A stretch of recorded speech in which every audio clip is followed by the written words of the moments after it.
그 즈음에 네.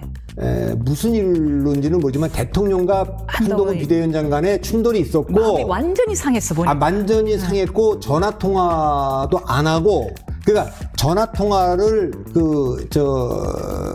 원하는 김건희 여사의 마음이 담겨 있잖아요. 그러니까요. 대통령하고 직접 소통 좀 해. 기다린다. 그러니까 그렇기 때문에 아마 이걸 직접 보냈을 것 같아요. 네. 그 내용을 보면 그러니까 그 내용이 뭐 때문에 충돌인지 모르고 한동훈 위원장이 대통령과 전화를 뭐 누가 전화를 끊었는지 안 했는지 뭐 이건 잘 모르겠는데 그런 정도의 뭔가 충돌이 있었고. 네.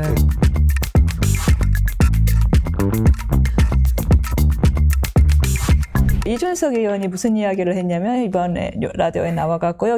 MBC 라디오에 나와서 왜 씹었으냐, 도대체 문자를 왜 무시했느냐에 대해서 설왕설래가 분분하잖아요. 공적 사적 얘기도 있지만 여기에 대해서는 아마 이준석 의원은 이런 이야기를 하네요. 댓글팀 얘기가 문자로 나온 걸로 보아 댓글팀 이야기 때문에 자신을 비방한다 생각을 하고서는 한동훈 당시 비대위원장이 마음이 상했었을 것이다. 마음이 상해서 대꾸를 안 한 것이다. 라는 이야기도 하고 있습니다. 그냥 뭐 서로 내피셜이라 제가 어떤 의견을 여쭙기가 좀 조심스럽습니다. 아니 이준석 의원도 네. 1차 유랑 갈등 때 약속대론이라고 얘기를 한 분이고 저랑 그때도 스토브리그 방송 나왔을 때도 그 네. 약속대론일 리가 없다. 네. 저는 그렇게 얘기를 했고 저는 지금 이 상황은 이래요. 대통령 인기가 지금 낮은 상태에서 총선 전과 후가 좀 다르잖아요.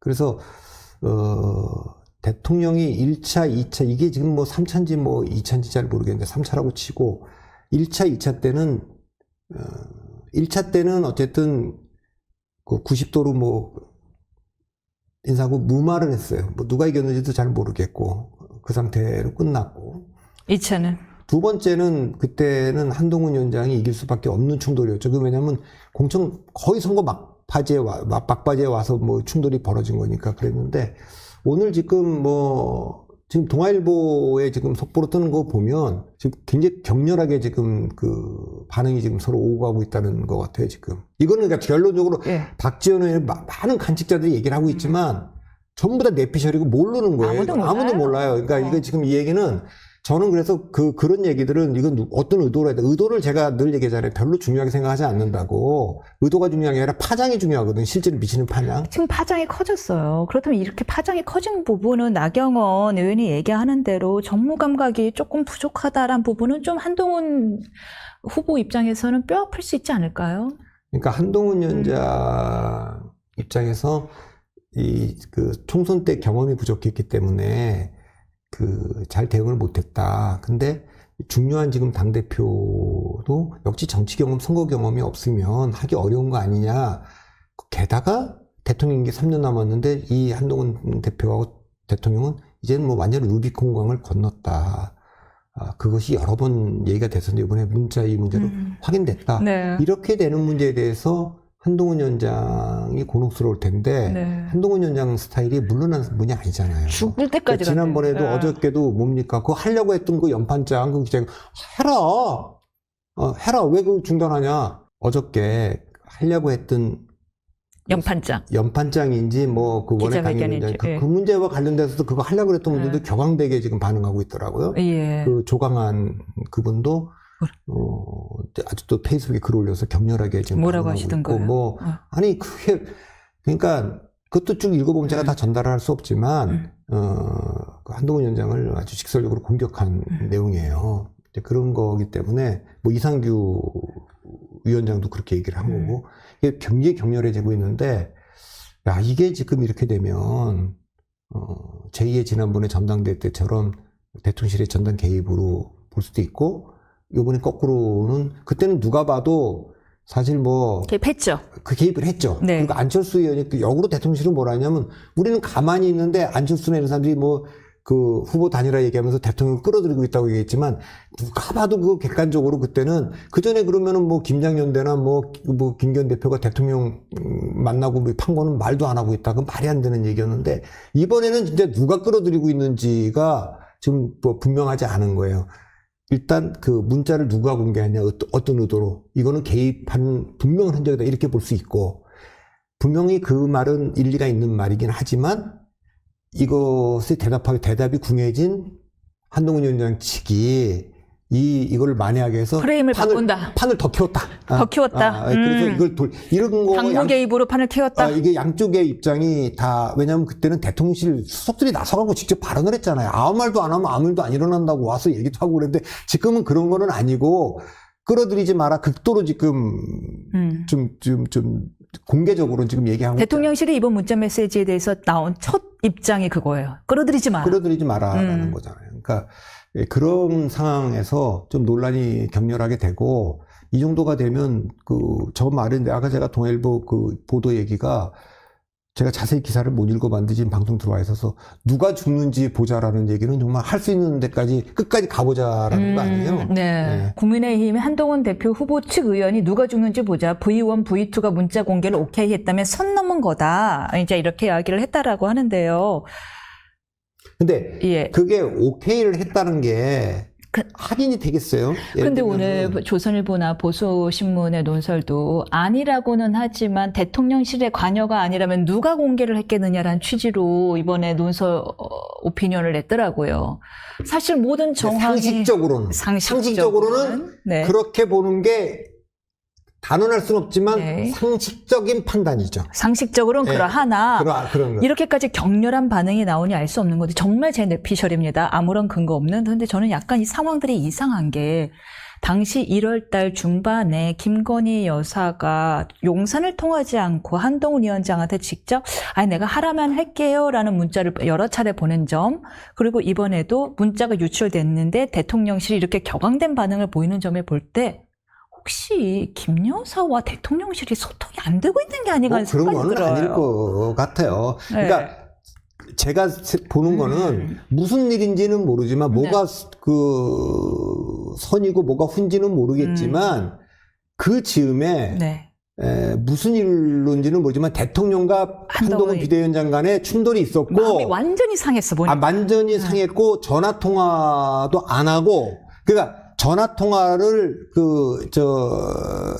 원하는 김건희 여사의 마음이 담겨 있잖아요. 그러니까요. 대통령하고 직접 소통 좀 해. 기다린다. 그러니까 그렇기 때문에 아마 이걸 직접 보냈을 것 같아요. 네. 그 내용을 보면 그러니까 그 내용이 뭐 때문에 충돌인지 모르고 한동훈 위원장이 대통령과 전화를 누가 전화를 끊었는지 안 했는지 이건 잘 모르겠는데 그런 정도의 뭔가 충돌이 있었고 네. 그게 이제 김건희 여사 문제로 충돌했을 수도 있는 거고 그렇죠. 어쨌건 그렇게 되니까 김건희 여사도 내 문제 때문에 이렇게 돼 너무 죄송하다 이게 그랬을 수도 있고요. 네. 그러니까 김건희 여사 이 사과 문제나 또 마리 앙뚜아네트 그런 얘기 중에 대통령과 한동훈 위원장이 통화하는 중에 충돌했을 수도 있고 이건 전혀 모르는 거예요 저희가 이제 그런 속에서의 문자고 그렇기 때문에 감정적으로 보면 죄송합니다만 첫 문자는 마리 앙뚜아네트의 김경률 당시 비대위원 멘트 전에 있었어요. 그러니까 어쨌건 그 얘기는 그 전에도 이제 김건희 리스크라는 얘기부터 이제 빌드업이 좀 됐던 거 아닙니까? 그러니까 그런 얘기가 좀 있었던 거기 때문에 저는 이 문제와 관련된 거는 일십했다고 그러지만 보통의 사람들도 감정이 격화되어 있고 이랬으면 그거 다 바로 하기가 어렵잖아요. 그러니까 그때 한동훈 위원장이 답을 안 한 거는 한동훈 위원장이 답은 자기는 공사를 분명히 구분한 사람이기 때문에 그랬다고 대답은 했지만 제가 해석하기엔 우리도 세상 살아보면 이렇게 싸우고 그랬는데 문자 보내왔는데 그럼 이렇게 여쭤볼게요. 그래도 했으면 나았을까요? 했던 게 맞았던 거예요? 어떤 거를? 답을.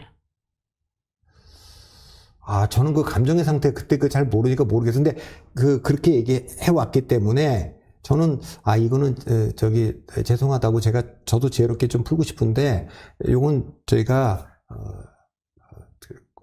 공식적인 통로로 얘기를 잘 할 테니까 너무 걱정하지 마셔라 라고 하든지 뭐라도 답은 했었어야 되는 거 아닌가 생각은 들긴 하는데 저는 그것도 한동훈 위원장이 답을 안 했을 때 어떤 심적 상태라든가 감정의 상태라는 걸 내가 알 수 없기 때문에 지금 제3자 입장에서 그건 다 그랬어야 했었어야지 이렇게 말은 못 하겠어요. 그러니까 제가 의심하는 거는 그러니까 제가 추론해 보는 건 답하기가 좀 곤란한 그런 감정의 상태가 아니었을까 싶은 생각은 좀 있어요.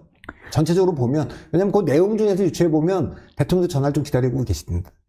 대통령이 좀 직접 어떻게 하면 이 관계를 좀 풀어보려고 하는 느낌이 좀 네. 있잖아요. 그런 정도가 있었기 때문에. 근데 이게 지금은 굉장히 격렬해지고 있는데요. 굉장히 격렬해지고 있고 결국 뭐 윤 대통령의 경로 얘기가 또 나올 것 같은데 그래서 결국에는 어제는 연판장 논란도 있었지 않았습니까? 뭐 서둘러 취소가 되기는 했지만 근데 듣자 하니까 그 그거 아직도 그러들 있어요. 연판장들 하고 있어요. 난 근데 그 연판장 돌린 분들 중에 저는 네, 그 아직도 굉장히 아니야. 비판을 많이 하는데 예. 정작 그 분들 중에 네. 또 상당 부분이 지난번 한동훈 위원장 측에 가 있어요. 네. 제가 실명 거론하지 않겠습니다. 뭐 워낙 대표적인 분들이 가 있어요. 그래서 지난번에 나경원 의원한테 아니 왜 피해자가 가해자가 됐냐 그랬지만 그 얘기를 거기 있는 분들이 같이 일하면서 얘기하는 거는 진짜 2차 가해지 2차 가해. 2차 가해다. 네, 그건 있을 수 없는 얘기고 네. 그런데 이걸 또 지금 했던 거를 뭐 그런 식으로 네. 근데 뭐 그 연판장은 서명에 돌리는 건데 이거 뭐 그런 건 아니고 뭐 기자회견을 하려고 그랬던 것 같은데요. 기자회견 하려고 했다가 이제 취소를 했고 당시 주도했던 분이 지금 박종진 선관위원장이 이제 선관위원회에 다진 사퇴를 했는데 듣자 하니 이 연판장 돌리는 문제에 대해서 오히려 이거 원희룡 후보가 화들짝 놀라면서 만류했다라는 얘기가 있어요. 저는 그랬을 것 같은데 그게 도움이 되겠어요? 아, 도움이 안 된다. 친윤 이런 식으로 연판장이라 이렇게 하는 게 그대로 부메랑 오니까요? 그리고 누가 도움이 되겠어요 이게? 그게 무슨 효과도 없죠. 지금 대통령 인기가 지지율이 낮은 상태에서 이렇게 예. 하는 게 효과도 없고 예. 그거를 동일 스타일도 아니고 그러니까 저는 제가 보기에는 그냥 한동훈의 당선을 막아야 된다고 하는 측도 또 감정적으로 있잖아요. 그러니까 그 공천 때도 보면 이철규 의원이 같은 인재 영입위원장인데 충돌이 많았어요. 그러니까 비례대표 그 공천 관련돼서도 뭐 충돌이 있고, 그러니까 이철규 측의 그러니까 한동훈 위원장 측의 장동혁 사무총장과 대통령 측의 이철규 의원이 공개적으로 막 기자회견하면서 충돌을 했잖아요. 공천 몇 군데는 아주 심하게 충돌을 심했죠. 했고. 예. 그래서 그러니까 그게 지금 계속되고 있는 거여서 이분들의 그 사감도 굉장해요. 예.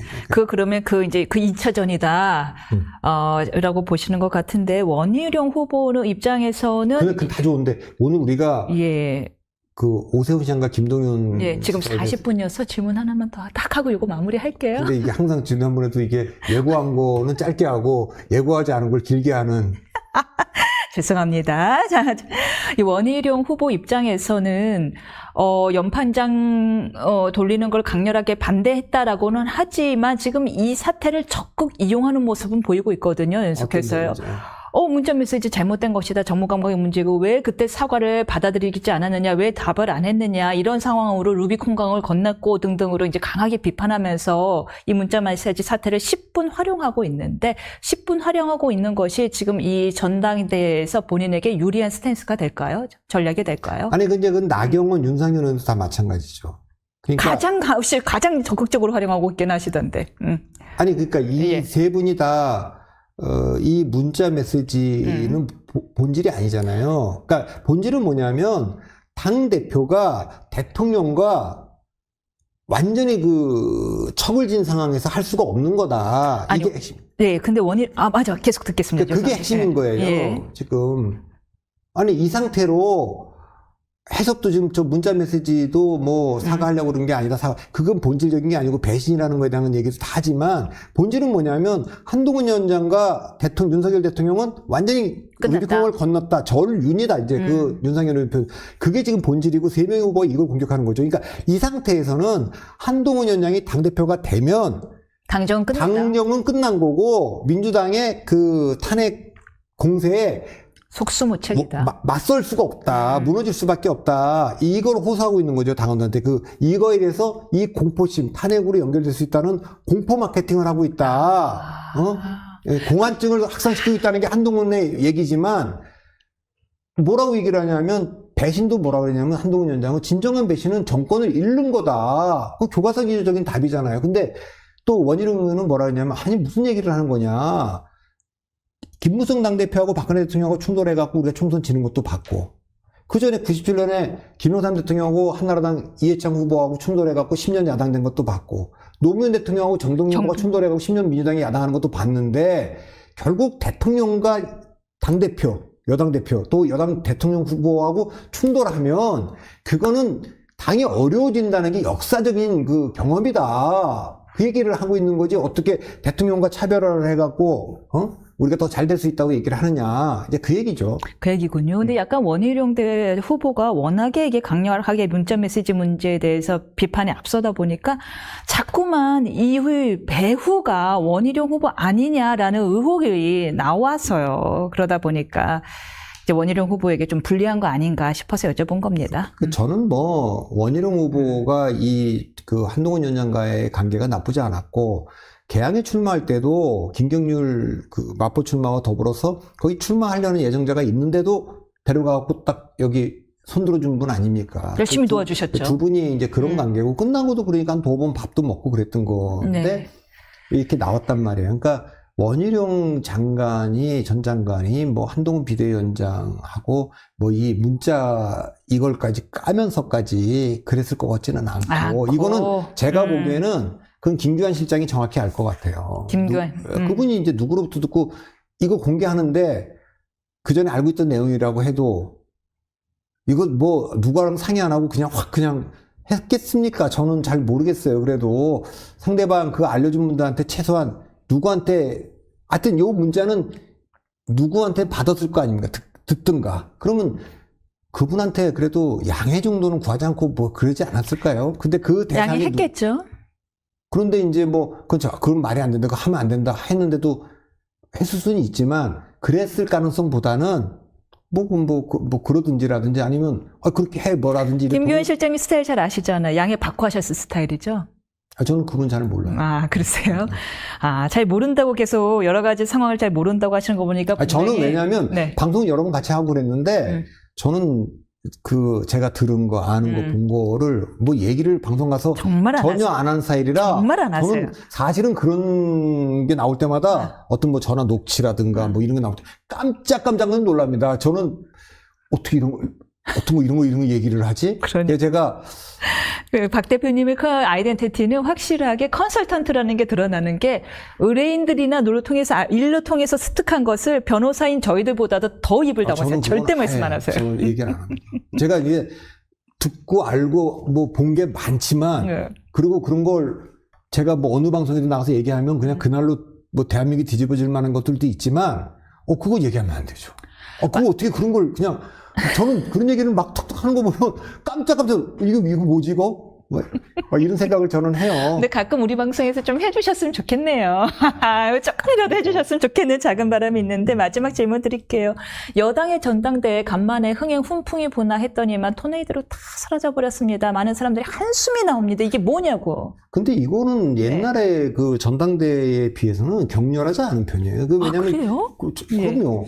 제가 기억하는 것만 해도 적어도 3번의 전당대회는 매우 격렬했어요. 그러니까 2003년에 대통령 선거 지고 나서 최병렬 대표가 될 텐데, 그 23만 명 갖고 처음으로 전당원 투표로 한 거거든요. 그게 그전에 10,000명 정도에서 뽑다가, 그게 최병렬 서청원. 그건 뭐 격렬했어요. 그거.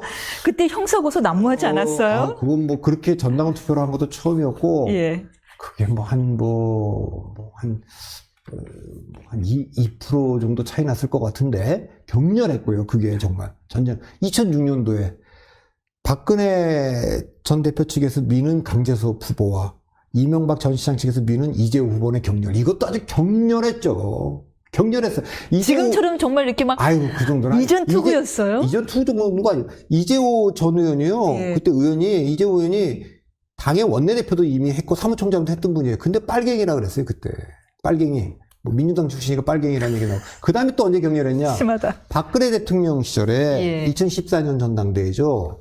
그 세월호 사건 직후에 청와대가 밀은 서청 후보하고 김무성 후보의 그건 뭐 또 전쟁이었죠. 그런 거에 비하면 지금 이거는 뭐 살아있는 역사서예요. 그런 거에 비하면 지금 이거는 뭐 점잖은 편이죠, 아직까지는. 그렇군요. 약간 희망을 가져도 많은 사람들이 지난번 전당대회 때도 그때 국정 운영의 적이니 뭐 반윤의 우두머리니 아무 말도 안 하면 아무 일도 안 생길 거니 그런 말들이 뭐 난무하는 속에서 뭐 연판장도 돌고 막 이런 상황에서 진행됐고, 그 격렬한 건 아니지만 이준석 그 대표가 될 때는 또 완전히 언더독 반란도 봤잖아요. 그러니까 이런 거에 비해서 현재까지는 그랬는데, 이게 이제 뭐 스타일이 한동훈 위원장도 물러서는 스타일이 아니고 맞받아치는 스타일이니까 아주 격렬해지고는 있는 것 같습니다. 알겠습니다. 그나마 그래도 국민의힘에 애정을 갖고 있는 분들에게 좀 좋은 시그널이 될 듯합니다. 박서민 대표와 이 정도는 격렬이 아니다라는 말씀. 격렬이 아니라 전당대회가 뭐 원래 이렇습니다. 원래 이렇다.